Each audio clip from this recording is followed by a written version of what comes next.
তৃণমূল কংগ্রেস জিন্দাবাদ, মমতা বন্দ্যোপাধ্যায় জিন্দাবাদ, মমতা বন্দ্যোপাধ্যায় জিন্দাবাদ।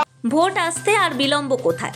বিরোধী শক্তিকে ভেঙে চুরে দুর্বল করে নিজেদের আরও সবল করার স্ট্র্যাটেজি বা কৌশল নিয়েছে তৃণমূল।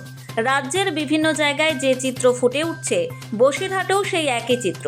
তৃণমূলের 21শে জুলাইয়ের প্রস্তুতি সভায় বিরোধী দল থেকে তৃণমূলে যোগ। শতাধিক বিজেপি ও সিপিএম কর্মী সমর্থক যোগ দিল তৃণমূলে। হাসনাবাদের সিরাজপুর এলাকার ঘটনা। শনিবার সিরাজপুরে 21শে জুলাইয়ের প্রস্তুতি সভা অনুষ্ঠিত হয়। এই সভায় হাসনাবাদের বিভিন্ন এলাকা থেকে বিজেপি এবং সিপিএম দল থেকে শতাধিক কর্মী সমর্থক যোগ দেয় তৃণমূলে। তৃণমূলের বসিরহাট সাংগঠনিক জেলার সভাপতি বুরহানুল মুকাদ্দিমের হাত থেকে পতাকা তুলে নেন তারা। 26শে বিধানসভা ভোটের আগে এই যোগদান হাসনাবাদের বিরোধীদের আরও শক্তি কমে গেল বলেই মনে করছে তৃণমূল নেতৃত্ব। 21শে জুলাইয়ের আগে নিজেদের আরও মজবুত করে তোলার এই রণকৌশল কাজে লাগবে এও মনে করছে তৃণমূল নেতৃত্ব।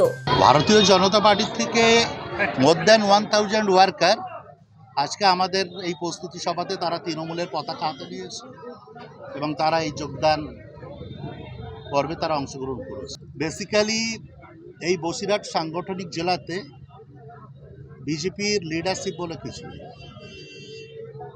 মানুষ হয়তো কিছু সময় বিজেপির মিথ্যা প্ররোচনায় পা দিয়ে কিছু কিছু ওয়ার্কার তৈরি হয়েছিল, তারা তাদের ভুল আবার বুঝতে পেরেছে এবং বুঝে মূলত আজকে ম্যাক্সিমাম যারা যোগদান করেছেন তারা মূলত বুথ লেভেলের ওয়ার্কার বা কর্মী সমর্থক, তারাই যোগদান। নোবেল বাংলা।